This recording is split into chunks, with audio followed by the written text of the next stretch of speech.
السلام عليكم، اهلا بكم في حلقه جديده من اي فور جرافيكس اند ميديا برودكشن وكورس الان ديزاين. الحلقه دي هتبقى اول حلقه نتكلم فيها عن بروجرام الان ديزاين. بروجرام الان ديزاين اللي متعارف عليه، اللي الناس كتير بتقول عليه ان هو بروجرام بتاع مجلات وكتب. طب هو الفكره بقى ان فعلا الان ديزاين ده بتاع مجلات وكتب؟ لا، الان ديزاين ده بروجرام بيعمل كل حاجه زيه زي الالستريتور. طيب هو ليه مشهور عنه ان هو بيقول لك ان البروجرام ده بتاع مجلات وكتب؟ فكره ان هم اخدوا بروجرام الالستريتور اكنهم عملوا ميكس كده، دخلوا برنامج الالستريتور جوه برنامج الوورد وطلع لك برنامج تالت. طب الفكره بتاعته ايه؟ انا لو عايز اعمل ديزاين مجله او كتاب على الالستريتور مثلا، هعمله مش هياخد مني وقت، بس مثلا ممكن ياخد مني اسبوع اسبوعين، بس ستيل ان انا هطلع ريزلت. فجت الناس قالت طيب الالستريتور قشطه، ده جميل، برنامج بالفيكتور والدنيا بتاعته جميل. طيب ايه الفيكتور ده وايه الريستر؟ احنا كنا اتكلمنا عليهم قبل كده، هسيب لك الحلقه بتاعه الفيكتور والريستر موجوده في الاي اللي فوق. قال لك كده دي موجوده ميزه ان دلوقتي البروجرام ده برده شغال فيكتور والدنيا بتاعته جميله، بس احنا عندنا ازمه في بروجرام الالستريتور ان احنا حاسين ان احنا عايزين ناخد وقت اقل. الكتاب بيبقى 200 صفحه، 300 صفحه، 500 صفحه، غير لما انت تيجي تعمل مجله بيبقى عدد الصفحات بتاعتها قليله. فلو انا هشتغل على ديزاين ل 300 صفحه، ده غير الغلاف، الحاجات دي كلها انا عايز اعملها وتاخد مني وقتها اقل. فقال لك طيب شركه ادوبي قررت ان هي تطلع بروجرام ثالث بعد ما كان عندها الفوتوشوب اللي هو كان بروجرام الام وبعد كده طلع منه الالستريتور. قال لك لا، احنا عايزين نطلع بروجرام ثالث يكون فيه الدنيا اسهل من ناحيه المجلات والكتب. الفرق بين الان ديزاين والالستريتور ولا اي حاجه خالص. يعني انت لو شاطر في الالستريتور، الان ديزاين مش هياخد منك غير قعدتين حرفيا. هو كده كده اصلا الفيديوهات بتاعت الكورس مش هتبقى طويله، لان هو نسخه طبق الاصل من الالستريتور مع شويه اختلافات، حاجات ادفانسد شويه في الان ديزاين، بحيث ان الدنيا بتاعته تبقى متوظفه اكتر على الكتب والمجلات، تبقى الاوبريشنز اللي موجوده اللي انت تكريت كتاب او مجله تكون اسرع شويه. يعني لو انا بعمل حاجه على الالستريتور في اسبوعين، ممكن اخلصها في الان ديزاين اقل من اسبوع، فتقريبا بيوفر لي اكتر من نص الوقت وبيطلع لي الحاجه ببرفورمانس احسن وبشكل احسن من حيث المجلات والكتب. فعشان كده كان بيتقال ان الان ديزاين بتاع مجلات وكتب، بس الحقيقه ان هو برضه بيتعمل عليه كل حاجه. في ناس بتعمل عليه برزنتيشنز، في ناس بتعمل عليه حاجات كتير، فبالتالي انت ما تبصلوش ان هو من زاويه معينه، بس هي فكره ان انت بتروح له اسهل في الاوبريشنز اللي احنا كنا بنتكلم عليها من ناحيه المجلات والكتب. طيب الانترفيس اللي قدامنا دي مش غريبه علينا، زي اي انترفيس بتاعت اي بروجرام فتحناه، بيبقى جايب لك هنا الريسنس فايل، اخر فايلات انت كنت فاتحها، فده كان اخر فايل مثلا مفتوح، وبيبقى جايب لك اللي انت دلوقتي لو عندك بروجكتس ثانيه تبقى مفتوحه، فهيبقى جايب لك البروجكت بتاعتك هنا برضو. طيب انا عايز افتح اصلا فايل ان ديزاين كان عندي، فانا حاجه ادوس اوبن، او ان انا عايز ابتدي ان انا اشتغل على فايل جديد، فانا حاجه ادوس نيو فايل. زي ما اتفقنا انا راجل بتاع ايه؟ انا راجل بتاع شورت كاتس، فانت لو عايز اوبن هتدوس كنترول او او كوماند او لو في حاله ان انت في ماك. عايز تعمل بيج جديده كنترول ان او كوماند ان لو انت برضه في ماك. فيا اما هيطلع لك المنظر ده، يا اما هتدوس نيو فايل. طيب انا الفيرجن بتاعتي قديمه، ما فيهاش منظر ريسنت فايل، ولا في كلمه نيو فايل، ولا في كلمه اوبن. هتدوس فايل فوق هتلاقي فيه نيو.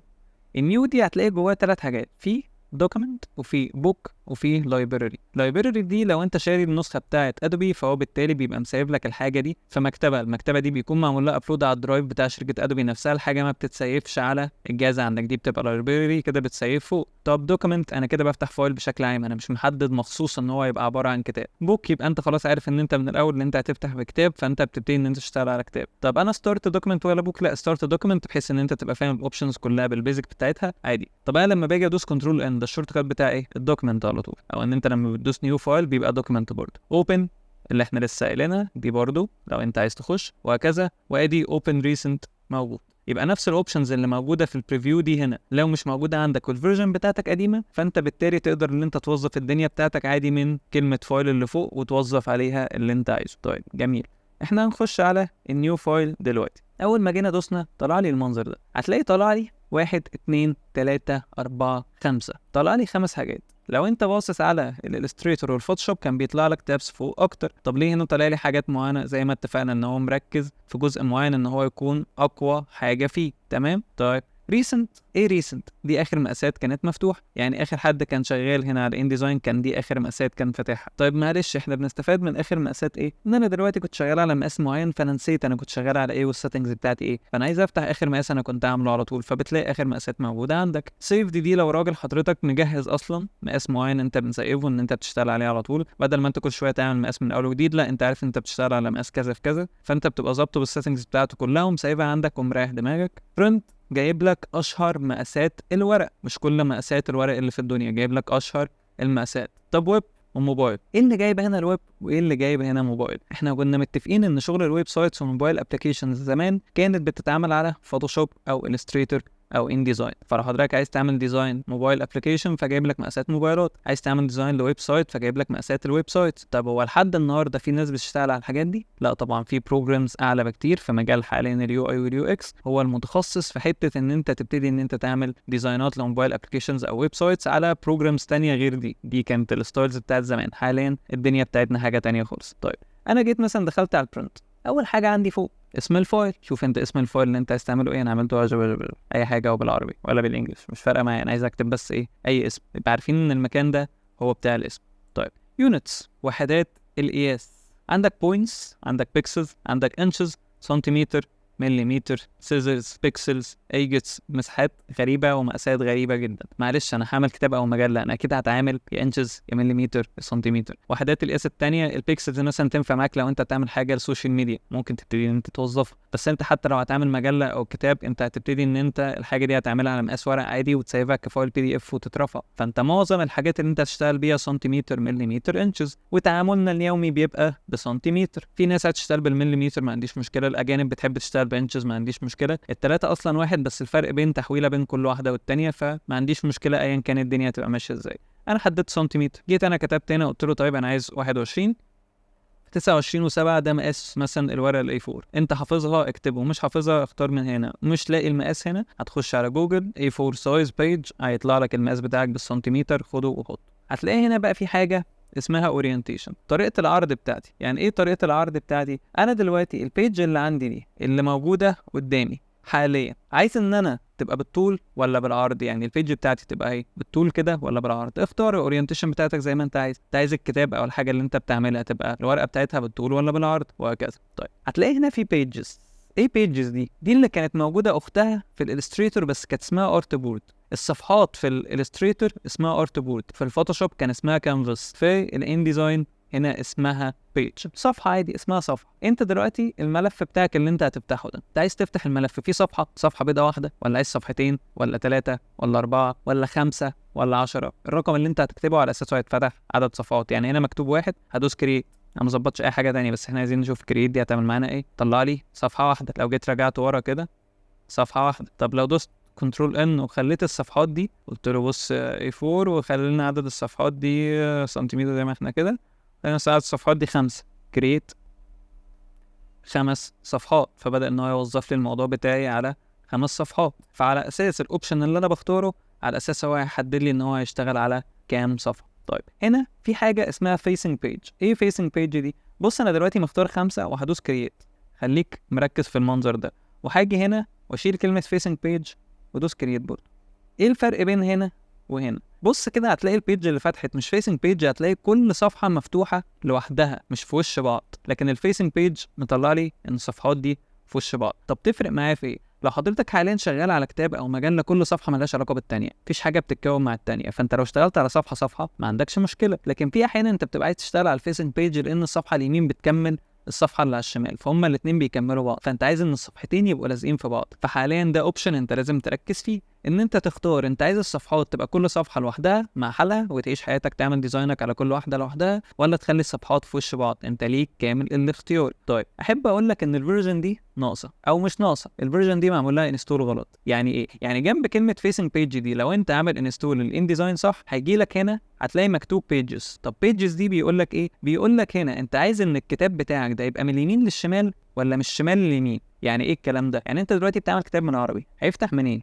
من يمين للشمال. طب لو انت عامل كتاب بالانجلش هيفتح من الشمال لليمين. فده اوبشن المفروض ان هو يبقى موجود هنا. طب هو مش موجود عندي ليه؟ هل النسخه اللي عندي فيها مشكله؟ لا، المشكله وانا بعمل داونلود في الاول. يعني ايه وانا بعمل داونلود؟ خد بالك اللي انت في الاول وانت بتعمل داونلود للان ديزاين او انت بتعمل داونلود لاي فيرجن في الدنيا، لازم وانت بتختار بتعمل داونلود للبروجرام هتلاقي ان هو بيقول لك انت عايز تسيف البروجرام فين، فانت بتسيبه ديفولت اللي هو بيسيبه لك في السي، وهتلاقي فوق فيه لانجوج او اللغه بتلاقيها انجلش، فانت بتدوس يلا بينا انجلش. لا انت بتخش جوه اللغه وتختار انجلش وجنبها بيبقى مكتوب يدعم العربيه. يعني ايه يدعم العربيه؟ عشان حضرتك لما تيجي تكتب بالعربي ما تلاقيش الحرف متقطع منك وتيجي تخش على اليوتيوب وتشوف الفيديو اللي انا منزله وتقول لا انا عملت الحل اللي انت قلت لي عليه والدنيا ما طلعتش صح. ما انت اساس الموضوع ان انت اصلا مش عامل سيت اب للبروجرام صح، انت لازم تعمل سيت اب للبروجرام يدعم العربيه. دي في حاله ان حضرتك بتشتغل حاجات عربي وانجلش، فانت هتحتاج ان هو يدعم العربيه. فحاليا الفيرجن دي نازله ما بتدعمش العربيه، وانا اقصد ان انا انزلها عشان انت تشوف ايه الديفو ده. طب انا احل الموضوع ده ازاي؟ زي ما انا قلت لك، انت لما تيجي تنزل الفيرجن في الاول اختار ان هي يدعم العربيه. طب انا عايز اشوف الشكل قبل وبعد، اسيب لك الاي فوق الفيديو اللي بيقول لك المشكله دي بالظبط بتحصل ازاي، وازاي تعمل في السيت اب، وازاي تحلها، ويكون المنظر بتاعك. طب انا ما عنديش حاجه دلوقتي ومضطر ان انا اشتغل. انت كده هتفتح معاك عافيه ان البيج هتبتدي من الشمال لليمين. يعني انت مجرد ان انت ما نزلتوش ان هو بيسبورت العربي او ان هو بيدعم العربيه، هو بيتعامل معاك بالديفولت بتاعه ان هو هيشتغل ان الصفحه بتاعته تبتدي من الشمال لليمين، يعني هو هيتعامل معاك ان هو هيشتغل انجلش. تمام؟ ده كده الغلطه دي برضه لازم نفكر فيها. بتبقى موجوده فين يا عم عمرو؟ بتبقى موجوده جنب كلمه فيسنج بيج.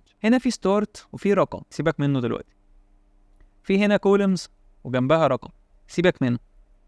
في هنا مارجن وفي بليد. ايه الفرق بين الاثنين؟ بص دلوقتي حاليا هنخلي دي سنتيمتر، تمام؟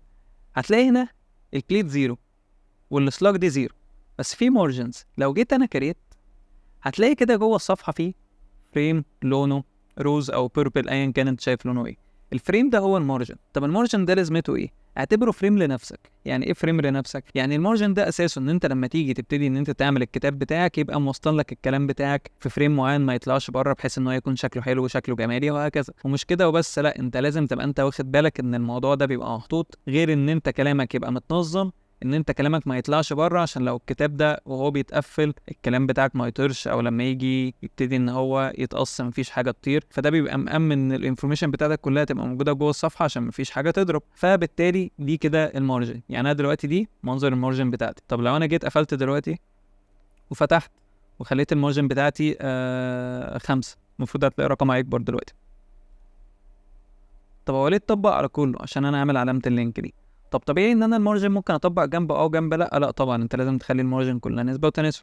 هدوس كرييت، بص المارجن بقت عامله ازاي، اخدت سبيس كبير. فانت لازم تراعي وانت بتظبط الدنيا بتاعتك ان المارجنز بتكون شكلها ازاي وليه بتتعمل كده. فهو مش اي رقم وخلاص. هو جه في الاول اداك الموضوع برقم ديفولت مثلا هو بيشتغل بيه، انت الرقم ده ما ريحكش، ممكن بعد كده تغيره، بس هو مثلا كان عامل 1.5 مثلا، انت ممكن بعد كده تعمل المارجن اللي انت عايزه. حاليا هو طبق المارجن معايا وبدأ ان هو يحط لي الشكل عندي عادي كده. طيب ايه الكولمز وايه الستارت وايه البليد وايه السلاج؟ سيبك من البليد والسلاج دلوقتي، احنا اهم حاجه اللي احنا عرفنا المارجن وعرفنا البيجز والمقاسات. ودي الستارت دي ممكن نقولها. انت دلوقتي فاتح 5 صفحات، فاتح 10 صفحات، هي مش الصفحات دي بتترقم؟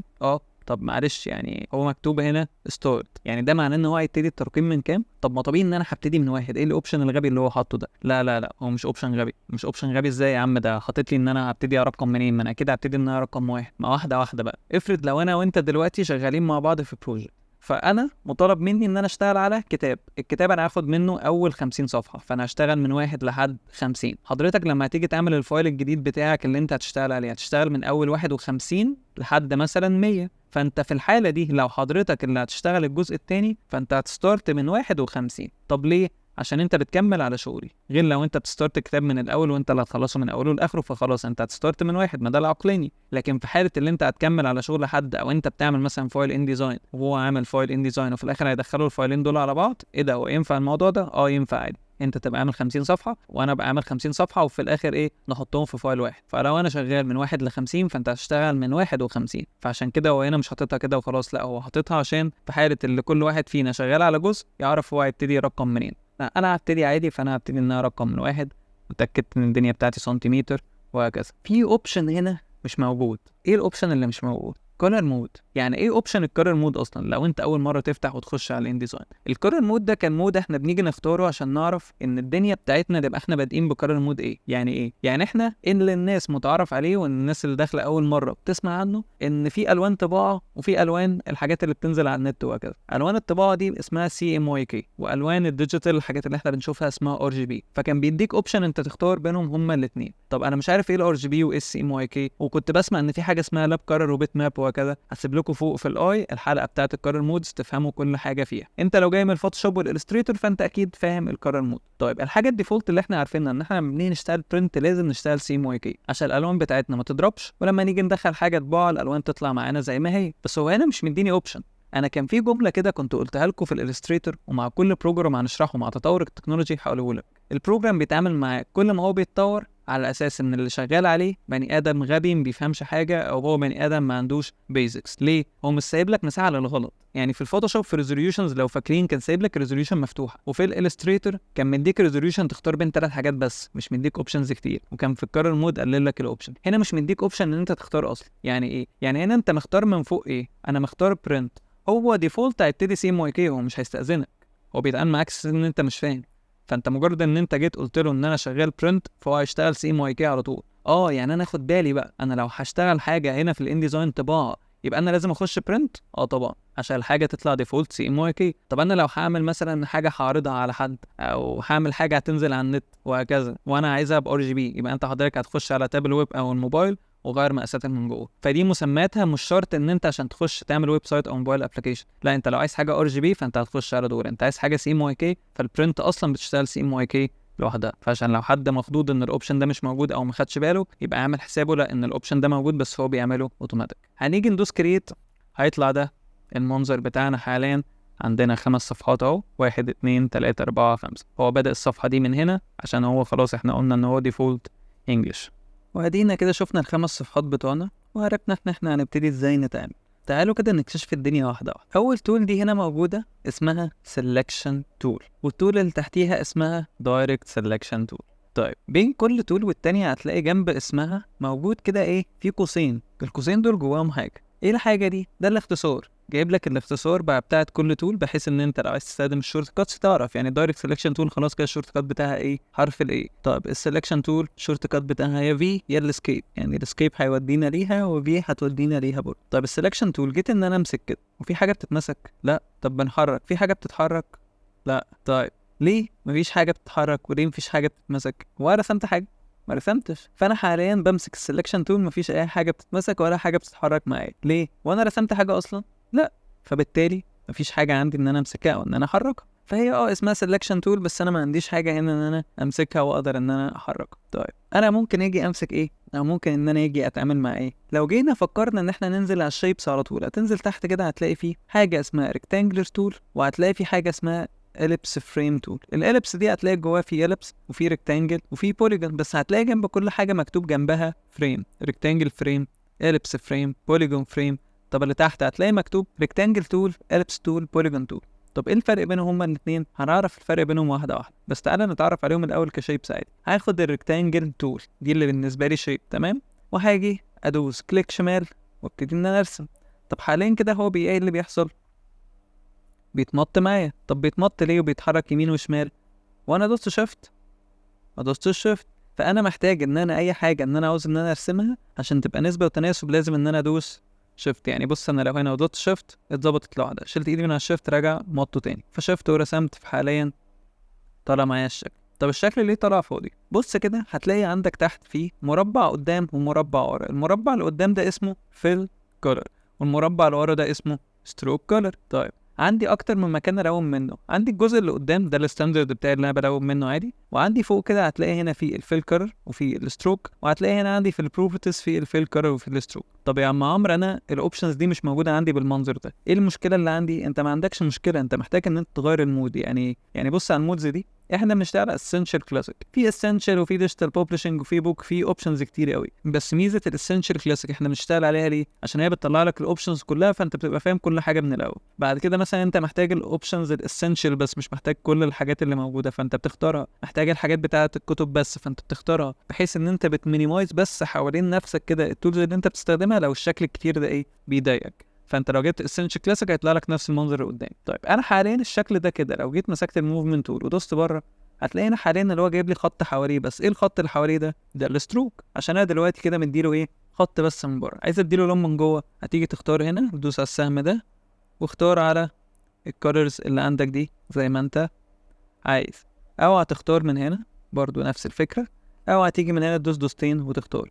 بس هنا طلعت لنا الكولر باليت دي كلها، ليه هناك ما طلعش الكولر باليت؟ على فكره هو طلعها ازاي؟ مش فاهمك. ما انا دلوقتي لو دوست كانسل وجيت دوست هنا، هو هنا جايب لي الالوان الستاندرد اللي موجوده عندي، المنظر ده وعندي المنظر ده، وهنا نفس الموضوع، هنا فتح لي كله.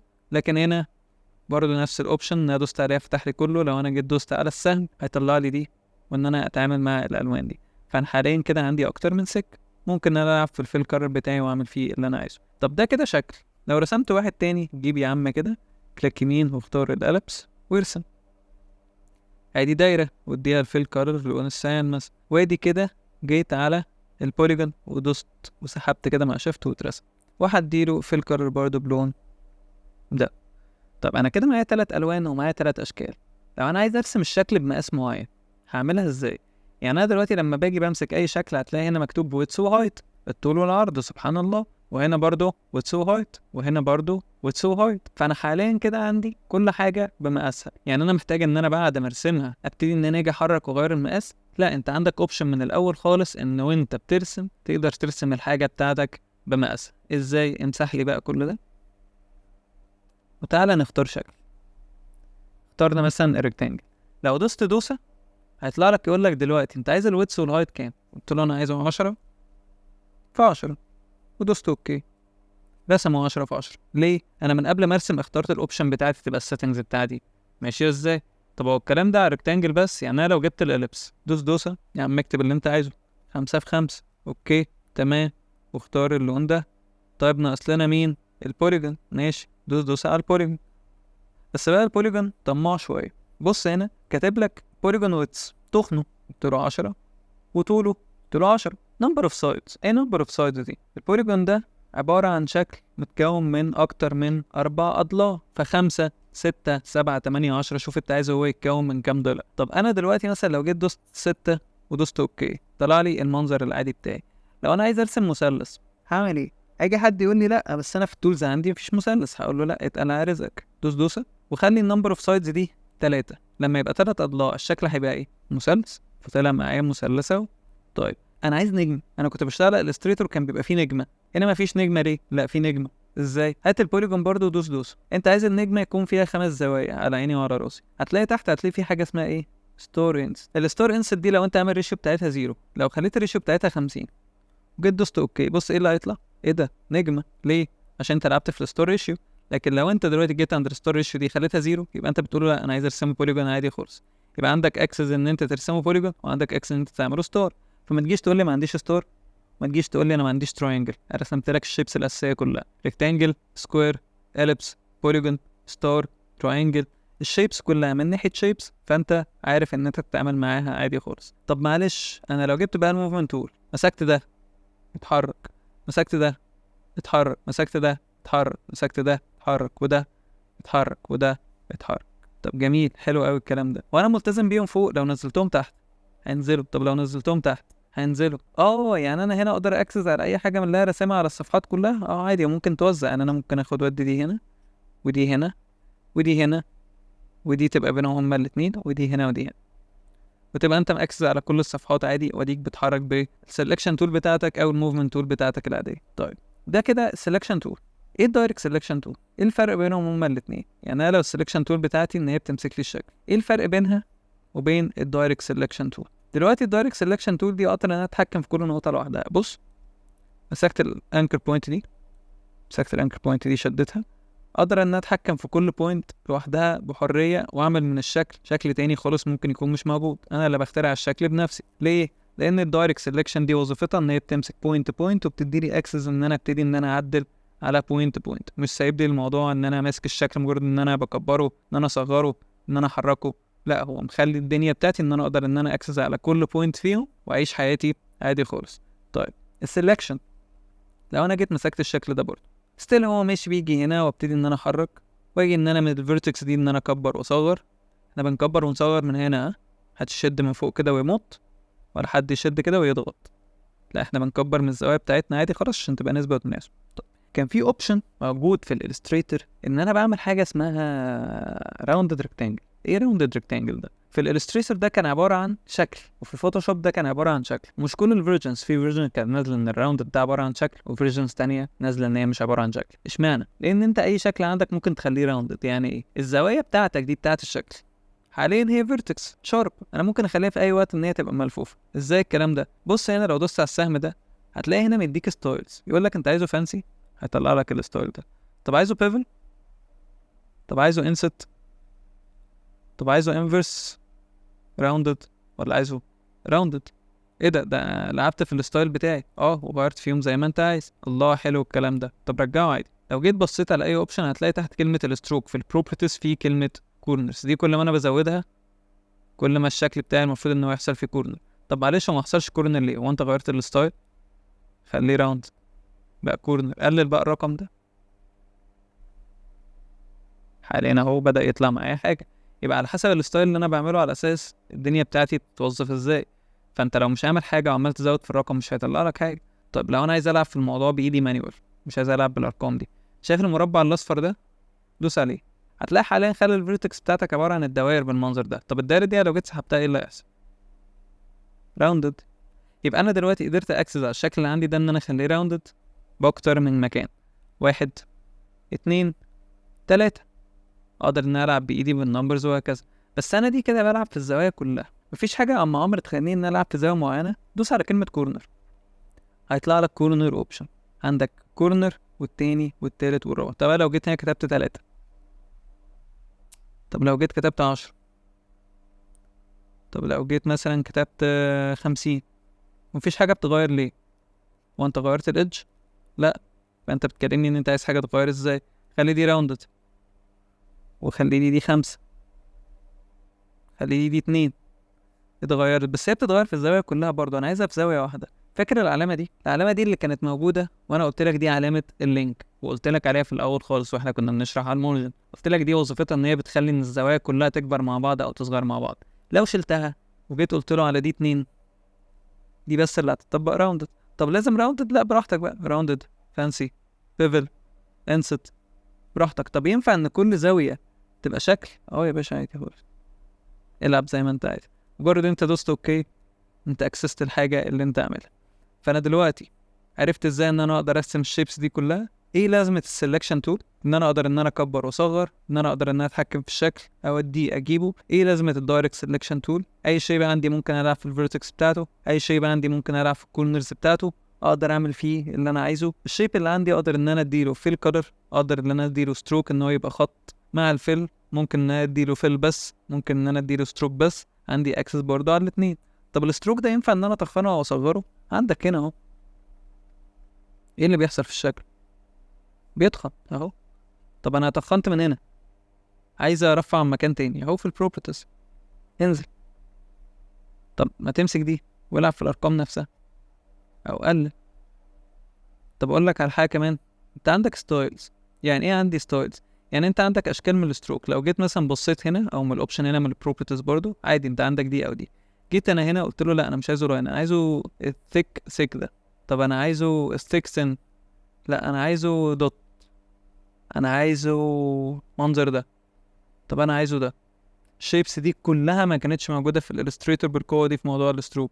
كنت انت ممكن تعمل حاجه من الاول مع حالك لو انت عايز تكريت يور اون ستروك او تنزل ستروكس من على النت تعمل لها داونلود، بس ما كانش فيه شيبس كتير ستروكس بقوه زي ما هي موجوده هنا. هو حاططها في الان ديزاين لان هو كان شايف ان الحاجات دي ممكن تتوظف اكتر على كتب او مجلات او بروشورز او الحاجات اللي ممكن تعمل على الان ديزاين، فحاططها هنا. فمديك اوبشنز كتير في الستروك اللي انت تقدر تلعب بيها وتطلع بيها الحاجه اللي انت عايزها، او ترجعه سوليد عادي خالص، او تيجي هنا ممكن تيجي تقول له طب نون انا مش عايز ستروك اصلا. يعني انا دلوقتي عرفت ازاي كمان ان انا الستروك غير في شكله وان انا ممكن الغيه اصلا. فكل اللي انا كلمتك فيه ده حاليا على الشيبس وعلى السلكشن تول وعلى الدايركت سلكشن تول. طب لو انا ماسك الشكل ده وانا عاجبني لون الشكل ده هعمل ايه؟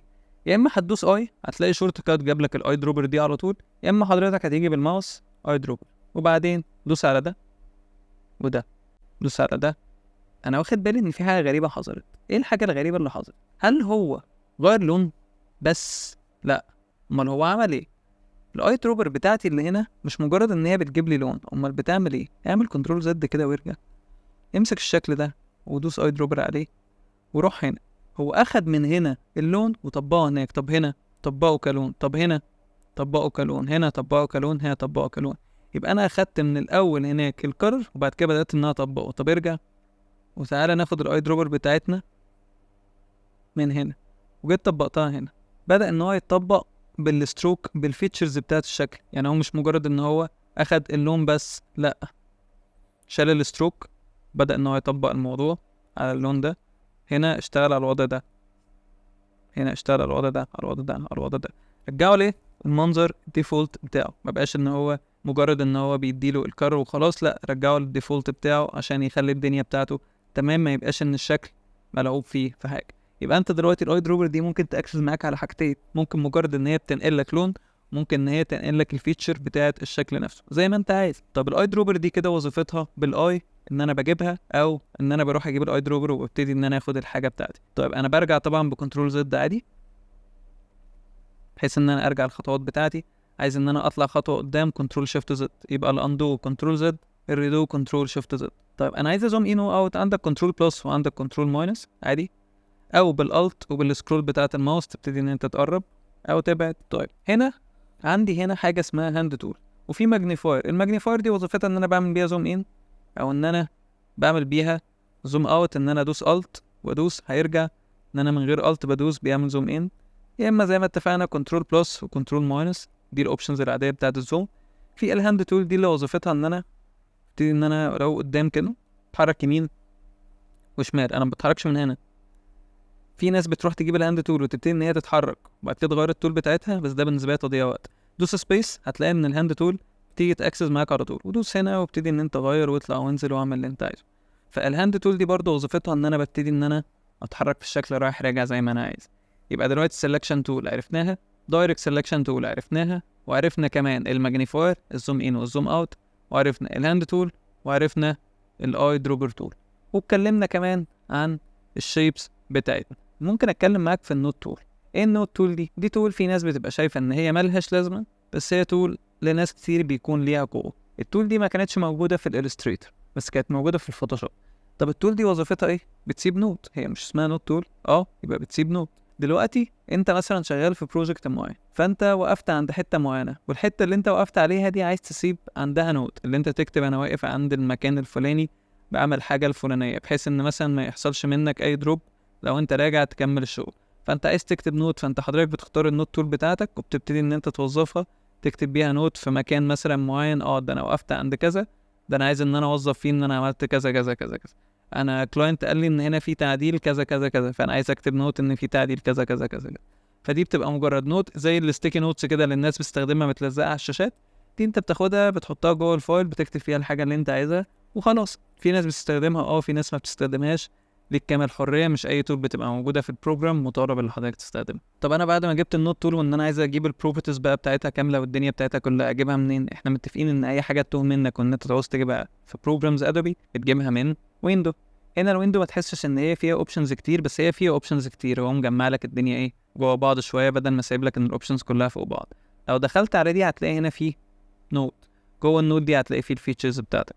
انت النوت بتاعتك كانت على بيج نمبر كام، وتبتدي ان انت تحدد الاوبشنز كلها بتاعتك على اساس ان انت رامي النوت فين. فدي تول استخداماتها مش كتير، بس الناس اللي بتستخدمها بتسهل عليهم اوبشنز كتير قوي لو انت حابب ان انت تستخدمها. طيب انا رسمت الشيب، والشيبس اللي عندي دي عايز ابتدي ان انا اقصقصها واعرف الدنيا بتاعتها ايه واتعامل معاها ازاي.